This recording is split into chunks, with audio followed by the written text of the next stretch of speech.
ट्रॅफिकची समस्या प्रत्येक शहरामध्ये तीच जशी प्रत्येक शहरामधली समस्या तीच समस्या आपल्या बीड शहरात पण आहे. बीड शहरातील ट्रॅफिकची समस्या आतापर्यंत इतकी लक्षपूर्वक कोणीच पाहिली नव्हती जेवढी सध्याचे ट्रॅफिकचे इन्चार्ज PI वैभव पाटील हे पाहतात. तो वैभव पाटलांचा स्वभाव आहे आणि त्या स्वभावाने ते बिंदास कुठलीही भाडबीड न ठेवता काम करतायत. हे मात्र ज्या दिवशीपासून त्यांनी ट्रॅफिकचा चार्ज घेतलाय त्या दिवशीपासून दिसतंय.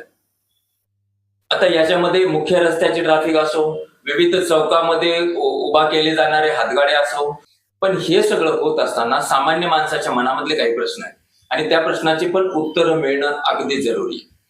ट्रॅफिकची समस्या होते, अस्तव्यस्त लोक गाड्या लावतायत आणि हे चुकीचं आहे, नियमानुसार नाही पाहिजे. कारण रस्ता हा फक्त आणि फक्त गाड्या आणि पादचारी यांच्यासाठीच मोकळा पाहिजे.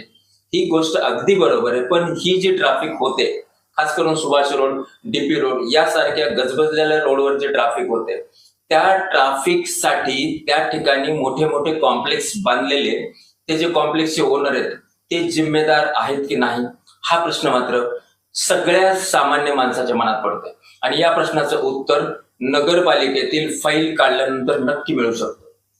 जर ते कॉम्प्लेक्स तुम्ही एवढं मोठं बांधले, त्या कॉम्प्लेक्समध्ये 50-60 विविध प्रकारच्या दुकानं आहेत आणि त्या शॉप असताना पण तुम्ही त्या कॉम्प्लेक्सला जर पुरेशी पार्किंगची व्यवस्था केली नसेल, तर मग त्या कॉम्प्लेक्समध्ये त्या प्रत्येक दुकानात येणाऱ्या ग्राहकाने नेमक्या त्यांच्या गाड्या कुठं लावायच्या हा प्रश्न मात्र त्या प्रत्येक दुकानदाराने त्या कॉम्प्लेक्स मालकाला विचारला गेला पाहिजे.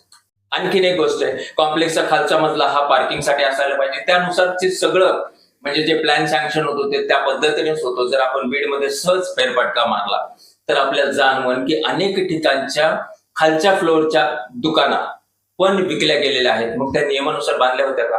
नगरपालिकेने नेमकं त्याच्यामध्ये काय केलंय? आणि याचे उत्तर मात्र नगरपालिकेने देणं गरजेचं आहे. आता त्याच्याच बरोबर आणखीन एक गोष्ट पुढे येते, ती म्हणजे बीड मधून जाणारी मोठी वाहने. मध्ये आपल्याला माहिती काही दिवसापूर्वी या ट्रकमुळेच एक जणाचा अपघात झाला आणि दुर्दैवी मृत्यू झाला. आपण पाहिलं त्या ट्रकवाल्याचा व्हिडिओ वगैरे सगळं पाहिलं. नेमकं या दृष्टीने आम्ही त्यावेळेसचे जे ट्रॅफिक इन्चार्ज होते त्यांना या संदर्भात बोललो होतो आणि त्यांनी सांगितलं होतं की असं काही नियम नाहीयेत बीडमध्ये गाडी येण्याचे, कधी येते काय येते म्हणून. याच्यासाठी पण नक्कीच नियम बनवणं जरुरी. जर बीडकरांचं रोडमध्ये सुरक्षा जर बीडकरांना द्यायची असेल तर एक नियम बनवून टाका ना की सकाळी 7च्या अगोदर किंवा 9च्या अगोदर या गाड्या येतील आणि संध्याकाळी 9च्या पुढे या गाड्या शहरामध्ये येतील, जर ज्या ठिकाणी जर त्यांचा माल शहरामध्ये उतरायचा असेल. पण ह्या गाड्या बिंदास्त येतात, बिनदिक्कत येतात आणि चौकामध्ये गाड्या थांबलेल्या असतात. अशा ठिकाणी मात्र अपघात होतो आणि त्याच्यामध्ये सामान्य माणसाचा, निष्पाप माणसाचा हाकानाक बळी जातो. तिसरी एक महत्वाची गोष्ट येते बीड मधले सिग्नल्स. आपल्याला हे पण माहिती आहे बीड मधले सिग्नल्स, त्याची स्टोरी, सिग्नल उभा केला, छोटीशी हवा आली, सिग्नल पडून गेला, कोण इंजिनियर कोण गुत्तेदार वगैरे या राड्यात मला आता जायचं नाहीये. पण हे सिग्नल्स उभा केले गेले, हे सिग्नल्स तकलात होते, मग हे परत सिग्नल्स कधी उभारले जाणार आहे? की फक्त प्रत्येक ठिकाणी त्या 2-4 ट्रॅफिक कॉन्स्टेबलनी पळापळ करूनच ट्रॅफिक कंट्रोल करायचे आहे? हा एक प्रश्न येतोय. आणि हे अनेक प्रश्न मात्र नगरपालिकेच्याच अखत्यारीत आल्यासारखे आहेत आणि पळापळ धावपळ होते ट्रॅफिकवाल्यांची.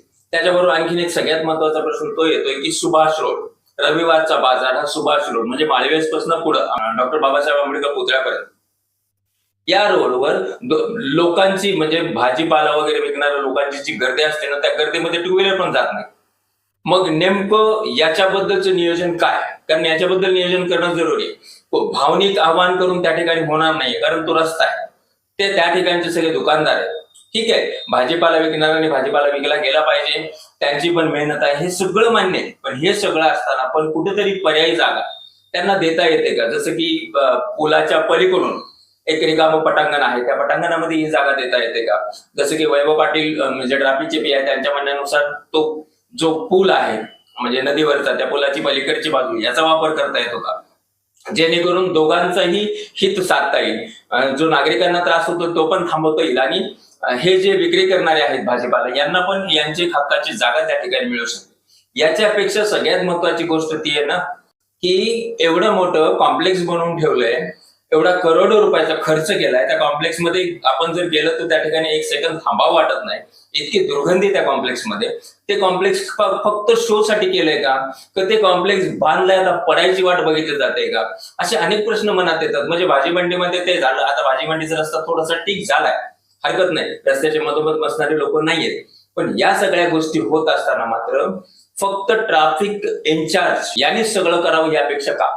वैभव पाटील सारखे जे अधिकारी आहेत, या अधिकाऱ्यांना साथ देण्यासाठी आपल्या बीडमधील प्रत्येक सामान्य नागरिकांनी त्यांना मदत केली पाहिजे. आनंद आहे, स्वागत करण्यासाठी बुके दिले जातात, पुष्पगुच्छ दिले जातात, ह्या सगळ्या गोष्टी आनंदाच्या आहेत.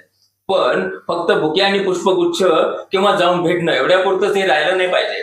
प्रत्येक नागरिकांनी जागरूक व्हायला पाहिजे आणि ही ट्रॅफिकची शिस्त लावायला पाहिजे. जसं काल या डीपी रोड म्हणजे ट्रॅफिक पोलीस स्टेशनच्या समोरचा जो रोड आहे, त्या रोडवर काल ट्रॅफिकची गाडी फिरली, त्यांनी सगळ्यांना सांगितलं, काही ठिकाणी गरज असेल तर फाईन लावले.